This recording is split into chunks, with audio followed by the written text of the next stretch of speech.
Hello, and welcome once again to this mind training series, wherein we are going to bring about a change of our minds in regard to what we thought we were.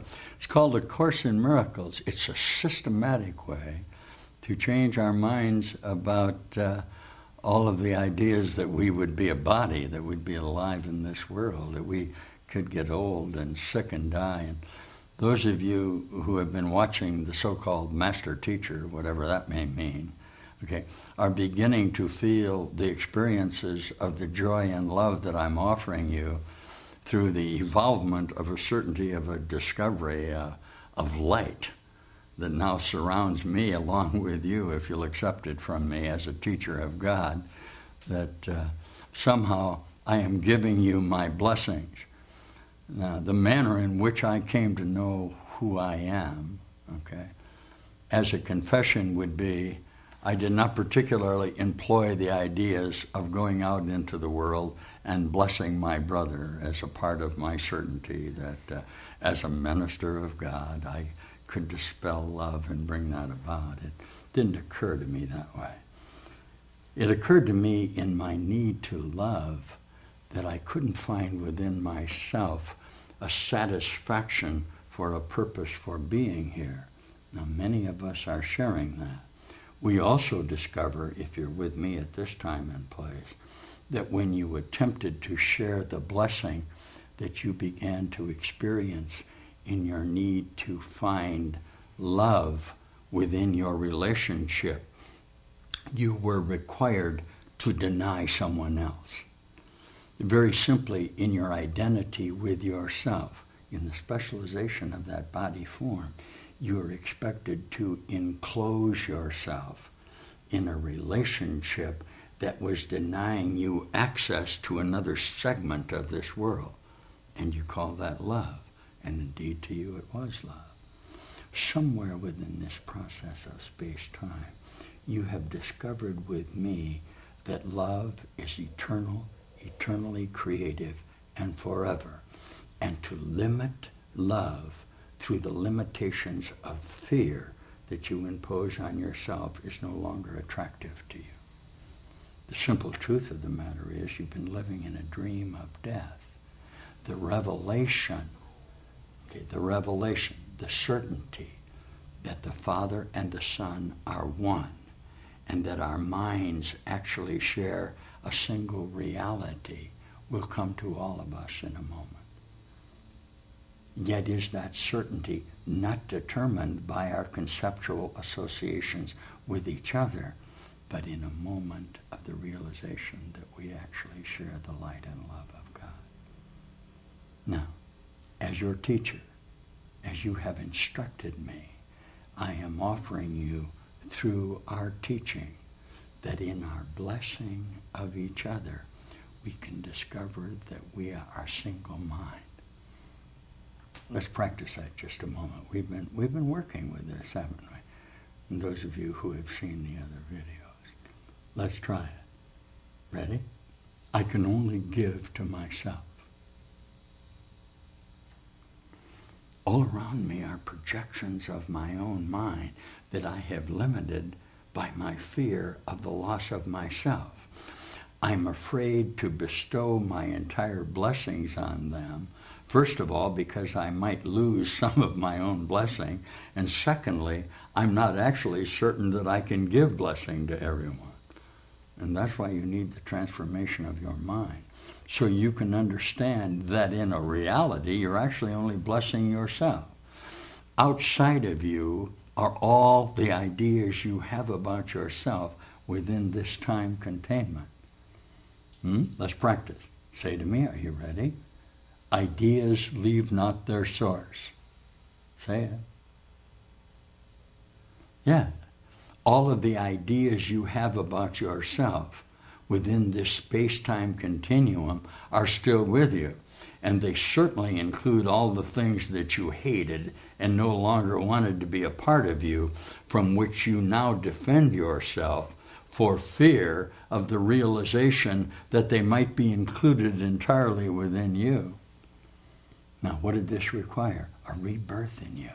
an idea that you could be born again in the realization of the light and love that's all about you. What a great teaching that the necessity for an experience of your own mind has, in a literal sense, nothing to do with the world at all. That the salvation of the world depends on you because you brought this world with you when you came. And when you leave here, this world will be gone. But you sure as heck can't leave it if you're going to project from your mind things that you don't want. What does that mean? You're going to have to forgive. No matter how difficult that might appear to your conceptual mind, I'm looking right at you. And I've been watching your television where you say you have no intention of forgiving that enemy. That's the same as saying I'm going to condemn myself to the revenge that I think I need forever. I can never escape until I can come to realize that what I thought I was in my own guilt is not true. So this is going to be the certainty that we can offer the blessing to the experience. Let's go back and review just for a moment the offering of Lesson 160. It said to us that all around us is the joy and the love of God, along with the idea from the text where we read that there's a beautiful world that you can stride into in just a moment. Listen. Can you imagine how beautiful those you forgive will look to you? In no fantasy have you ever seen anything so lovely. Nothing you see here, sleeping or waking, comes near to such loveliness. And nothing will you value like unto this, nor hold so dear. Nothing that you remember that made your heart sing with joy has ever brought you even a little part of the happiness this sight will bring you. For you will see the Son of God. You will behold the beauty the Holy Spirit loves to look upon and which he thanks the Father for. He was created to see this for you until you learn to see it for yourself. And all his teachings leads to seeing it and giving thanks to him. This loveliness is not a fantasy. Are you listening?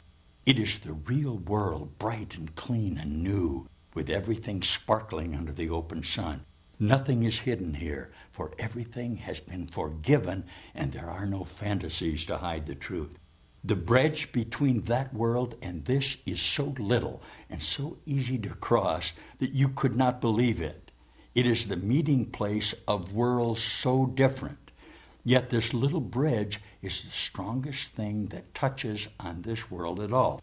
This little step, so small it has escaped your notice, is a stride through time into eternity, beyond all ugliness into beauty that will enchant you and will never cease to cause you wonderment at its perfection.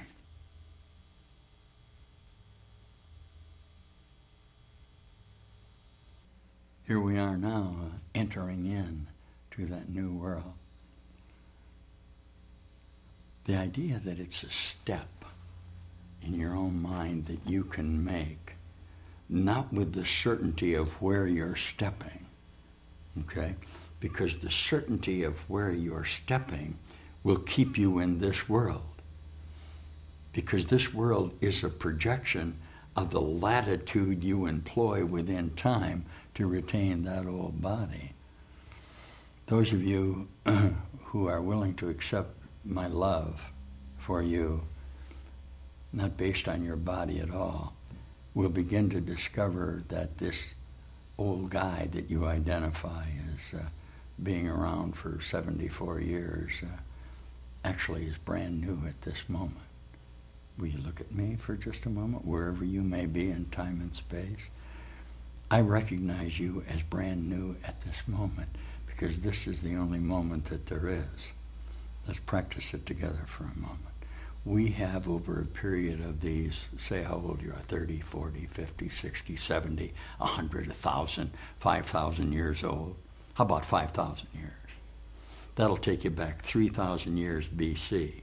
That would be the same as 75 years, or 50, or 20, won't it? Because contained within that fabric of association are moments of joy and peace and happiness. They're lost almost immediately in your need to defend them. the certainty that this lesson contains in the blessing that we're going to offer to each other is the idea that it's impossible for you to get old and sick and die.